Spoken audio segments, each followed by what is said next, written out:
क्या विज्ञान यह मान सकता है कि हजारों टन वजनी पत्थरों का एक विशाल मंदिर बिना किसी मशीन या भूकंप के अपनी जगह से 180 डिग्री तक घूम जाए? आज मैं आपको भारत के उस चमत्कारी ज्योतिर्लिंग पर ले जा रहा हूँ जिसे महादेव ने अपने एक रोते हुए भक्त के लिए पूरा का पूरा मोड़ दिया था। आखिर एक साधारण दर्जी की पुकार में ऐसा क्या जादू था कि साक्षात शिव को अपनी दिशा बदलनी पड़ी? इस अलौकिक चमत्कार की शुरुआत होती है महाराष्ट्र के हिंगोली जिले में स्थित औंढा नागनाथ मंदिर से, जिसे स्वयं पांडवों ने अपने अज्ञातवास के दौरान बनाया था। सदियों तक यह भव्य मंदिर अडिग खड़ा रहा, लेकिन इसका असली परिचय दुनिया को तब मिला जब 13वीं शताब्दी में महान संत नामदेव यहाँ पहुंचे। संत नामदेव एक साधारण दर्जी परिवार से थे, पर उनकी शिव भक्ति हिमालय से भी ऊंची थी। वे मंदिर के मुख्य द्वार पर नंदी के पास बैठ गए और अपने वाद्य यंत्रों के साथ कीर्तन करने लगे। उनकी आवाज में ऐसा वैराग्य था कि पत्थर भी पिघल जाए। लेकिन मंदिर के भीतर बैठे कुछ पुजारियों के भीतर राक्षसी अहंकार जाग उठा।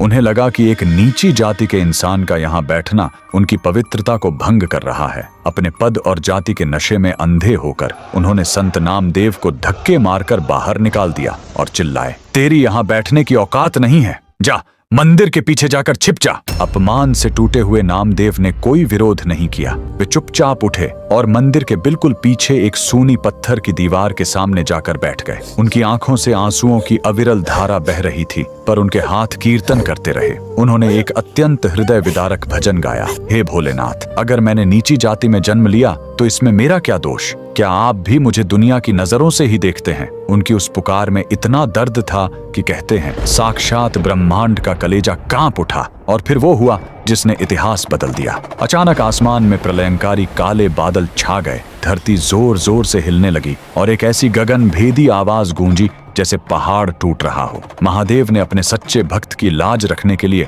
हजारों टन वजनी उस विशाल पत्थर के मंदिर को जड़ से उखाड़कर 180 डिग्री तक घुमा दिया। वो विशाल इमारत जिसका मुख्य द्वार पूर्व दिशा में था, वह चमत्कारिक रूप से घूमकर पश्चिम की ओर हो गया, ठीक उस जगह जहां दीवार के पीछे बैठकर संत नामदेव रो रहे थे। अहंकारी पुजारियों के पैरों तले जमीन खिसक गई, उनका घमंड मिट्टी में मिल चुका था। आज भी औंढा नागनाथ ज्योतिर्लिंग का मुख्य द्वार और नंदी की दिशा भारत के बाकी सभी शिव मंदिरों से बिल्कुल अलग है। यह मंदिर चीख चीख कर गवाही देता है कि महादेव के दरबार में जाति या पद नहीं, केवल भाव प्रधान है। अगर आप भी महादेव के इस न्याय और संत नामदेव की भक्ति को नमन करते हैं तो कमेंट्स में जय औंढा नागनाथ महादेव जरूर लिखें।